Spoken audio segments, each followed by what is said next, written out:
इराणनं इस्रायलवरती जोरदार हल्ले सुरू ठेवलेत। इराणनं इस्रायलची राजधानी जेरुसलेमवरती इस्रायलचं महत्त्वाचं शहर असलेल्या जेरुसलेमवर क्लस्टर बॉम्बनं हल्ले केलेत। काही इराणी क्षेपणास्त्र इस्रायलनं हवेतल्या हवेत नष्ट केली आहेत, तर काही क्षेपणास्त्रांनी लक्ष्याचा वेध घेतल्याची माहिती आहे। इराणच्या हल्ल्यानंतर जेरुसलेममध्ये जोरदार सायरन वाजत होते।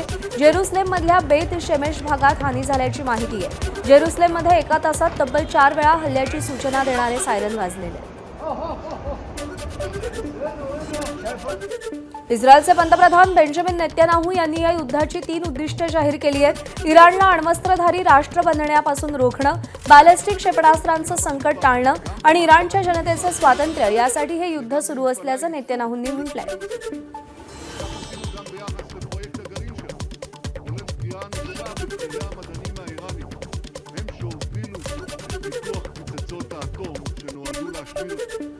इराण विरुद्ध अमेरिका संघर्ष आणखी अकराळ रूप घेणार असल्याची भीती व्यक्त केली जाते। याला कारण ठरतंय अमेरिकेच्या संरक्षण मंत्र्यांचं वक्तव्य। सर्वात मोठा हल्ला केला जाईल अशी धमकी अमेरिकेचे संरक्षण मंत्री पीट हेग्सेथ यांनी दिली आहे। आतापर्यंत इराणमधील 7000 ठिकाणांवरती हल्ले करण्यात आलेत। तसंच इराणची ताकद सातत्यानं कमी होत असल्याचं पीट हेग्सेथ यांनी म्हटलंय। तर इराणनं लोकांपेक्षा शस्त्रास्त्रांवर अधिक खर्च केल्याचा दावाही त्यांनी केलाय। हेग्सेथ यांच्या या वक्तव्यामुळे तणाव आणखी वाढणार असल्याचं स्पष्ट दिसून येत आहे। जगभरात युद्धामुळे चिंता वाढलेली असतानाच मनसे अध्यक्ष राज ठाकरेंनी युद्धासंदर्भात भारतानं घेतलेल्या भूमिकेवर भाष्य केलंय। शिवतीर्थावर पार पडलेल्या गुढीपाडवा मेळाव्यामध्ये राज ठाकरेंनी केंद्रावर जोरदार हल्लाबोल केला। भारतानं इराणला साथ द्यायला हवी होती, भविष्यात याचे परिणाम भोगावे लागतील असा इशाराही यावेळी राज ठाकरेंनी दिला।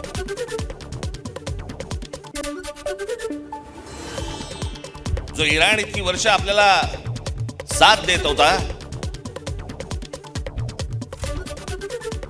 त्या इराणवरती ज्या प्रकारचे हल्ले होत आहेत आज,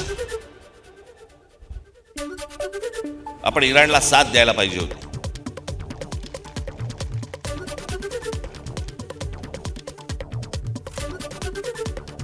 या देशामध्ये येणारं सगळं बरचसं तेल हे इराणमध्ये येतं, ते आपल्याला रुपयामध्ये देतात। जो देश आजपर्यंत जम्मू काश्मीरच्या प्रश्नावरती देखील आपल्याला पाठिंबा देत आला, भारताला पाठिंबा देत आला, त्यांच्या मागे आपण आज अडचणीच्या काळामध्ये उभे राहिलो नाही, याचा त्रास निश्चित भविष्यात होणार आपल्याला।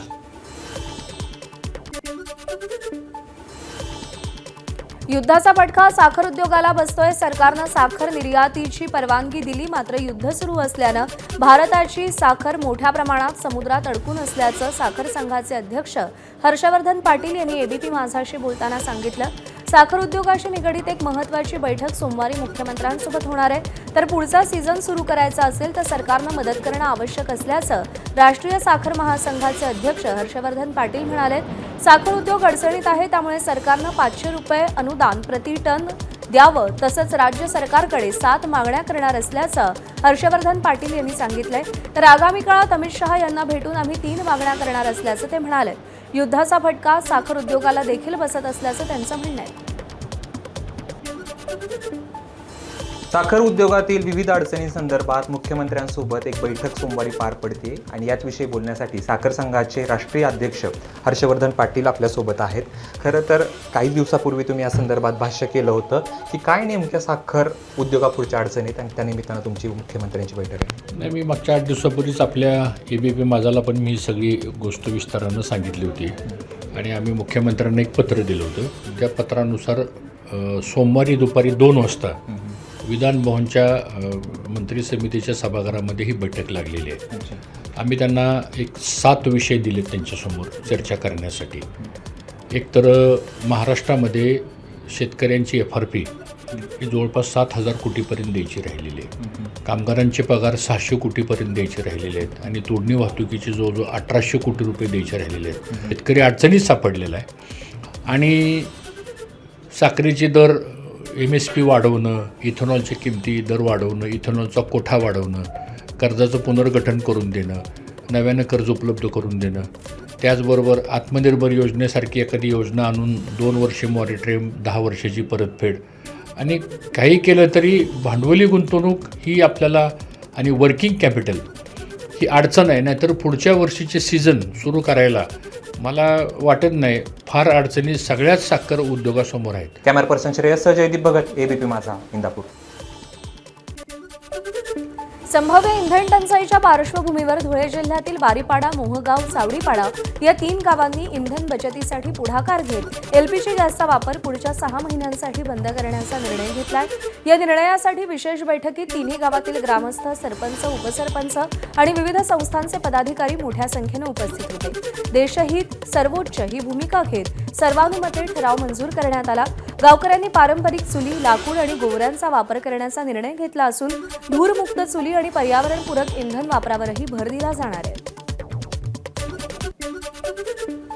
आमच्या या गावांमध्ये जवळपास 450च्या आसपास गॅस आहेत किंवा फॉरेस्ट डिपार्टमेंटचे जे आम्हाला योजनेमध्ये मिळालेले गॅसेस आहेत ते आहेत ते असं ते सगळे आम्ही 6 महिन्यापर्यंत ते गॅस भरणार नाही असं गावकऱ्यांनी हे सांगितलं की आपण जे आपले जे भाऊबंद आहेत सिटीमध्ये राहणारे तर त्यांना ते चुली पेटवता येणार नाही अशाने आपली एक छोटीशी एक मदत होईल।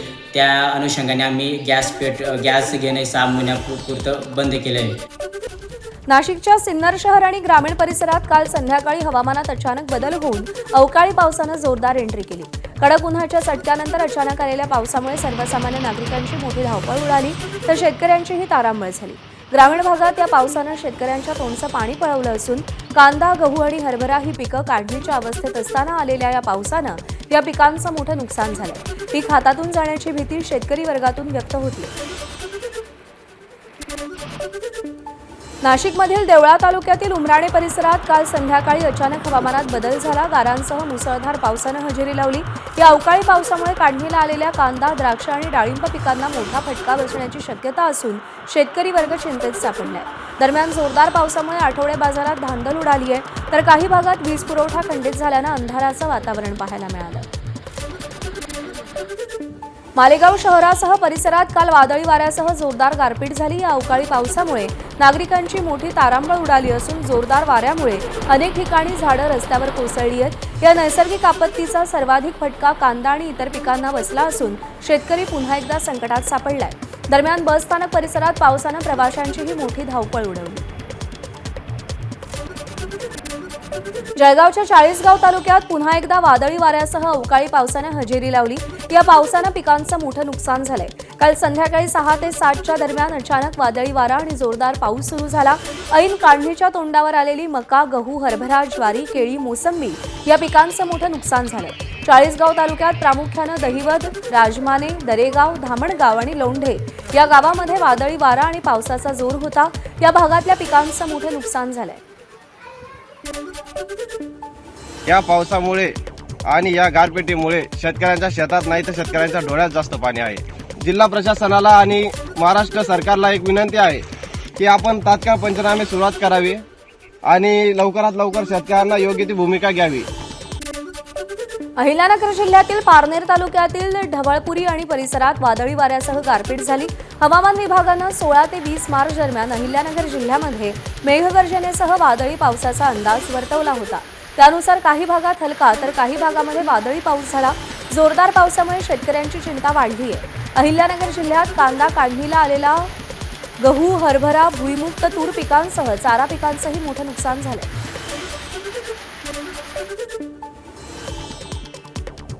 बीडच्या केज तालुक्यामध्ये झालेल्या अवकाळी पाऊस आणि गारपिटीनं केज तालुक्यातील विविध पिकांचं नुकसान झालं। अवकाळी पाऊस आणि गारपिटीमुळे शेतकऱ्यांच्या तोंडाशी आलेला घास हिरावला गेलाय। काल झालेल्या अवकाळी पावसामुळे आणि गारपिटीनं आंब्याचा मोहोर खराब झाला असून गहू, ज्वारीसारख्या काढणीला आलेल्या पिकांचं मोठं नुकसान झालंय। शेतातील भाजीपाल्यालाही याचा फटका बसल्यानं शेतकरी पुन्हा एकदा संकटात सापडलाय। नंदुरबारच्या सातपुडा परिसरात अवकाळी पावसानं तडाखा दिलाय। धडगाव तालुक्यातील भमाना परिसरात मुसळधार पावसासह तुफान गारपीट झाली असून सगळीकडे गारांची पांढरी चादर पसरली आहे। या आपत्तीमुळे हातातोंडाशी आलेला कैरी आणि आंबा पीक मातीमोल होण्याची भीती निर्माण झाली आहे। सततच्या हवामान बदलामुळे तिथले आदिवासी शेतकरी आणि बागायतदार मात्र पूर्णतः हवालदिल झाले। नांदेडच्या अर्धापूर तालुक्यात वादळी वाऱ्यासह अवकाळी पावसानं हजेरी लावली। काही भागात गारांचा वर्षाव देखील झाला। त्यामुळे ज्वारी, केळी पिकांचं मोठं नुकसान झालंय। तसंच काढणी सुरू असताना हळद भिजल्याची घटना घडली आहे। रोळगी, सोनाळा, चाभरा, खैरगाव आणि निमगाव या गावच्या शिवारामध्ये पावसाचा जोर काहीसा अधिकचा होता। त्या भागातल्या शेतकऱ्यांचं मोठं नुकसान झालं। हवामानातील उल्लेखनीय घडामोडींमुळे राज्यभरात अवकाळी पावसाचा तडाखा बसतोय. काही भागात गारपीट होतीये. हे बदल पुढचे 24 तास कायम राहणार आहेत. आजही मराठवाड्यासह विदर्भात काही जिल्ह्यात अवकाळी पावसाची हजेरी असेल. मुंबईतही शुक्रवारी पावसाचा अंदाज आहे. सकाळी उपनगरात पावसाची हजेरी लागेल अशी शक्यता आहे. हवामानातल्या बदलामुळे कमाल तापमानात घसरण झाली असून नागरिकांना उन्हाच्या तडाख्यापासून काही प्रमाणात का होईना पण दिलासा मिळतोय. तर 21 मार्च नंतर हवामानात बदल होतील आणि पावसाचा जोर ओसरला तर 22 पासून 25 मार्चपर्यंत कमाल तापमानात वाढ होईल असा अंदाज आहे. सोलापूर शहरात विजांच्या कडकडाटासह जोरदार पावसानं हजेरी लावली. रात्री 12 नंतर शहरामध्ये वादळी वाऱ्यासह जोरदार पावसाला सुरुवात झाली. विजांच्या कडकडाटासह पावसाला सुरुवात झाल्यानं शहरातल्या अनेक भागातील वीज पुरवठा खंडित झाला होता. रात्री उशिरापर्यंत अनेक भागात वीज पुरवठा खंडित झाल्यानं नागरिकांना मोठा त्रास सहन करावा लागला. सातारा जिल्हा परिषद अध्यक्ष आणि उपाध्यक्ष पदाची आज निवडणूक होणार आहे. अत्यंत गोपनीय पद्धतीनं सत्ता समीकरणाच्या हालचाली सुरू आहेत.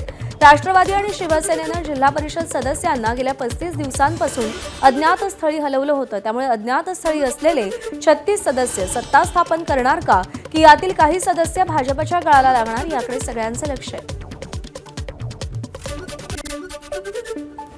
निवडणुकीच्या काळात आपल्याला अनेक जण संपवायला निघाले होते असा आरोप धनंजय मुंडेंनी केलाय. एकट्या धनंजय मुंडेंना बदनाम करण्यासाठी मोठमोठे नेते सर्व काही करत होते असा आरोप धनंजय मुंडेंनी केलाय. माध्यमांमधूनही आरोप होत असताना परळीची जनता पाठीशी उभी राहिली आणि निवडून आलो असंही धनंजय मुंडे म्हणाले. एबीपी माझा, उघडा डोळे बघा नीट.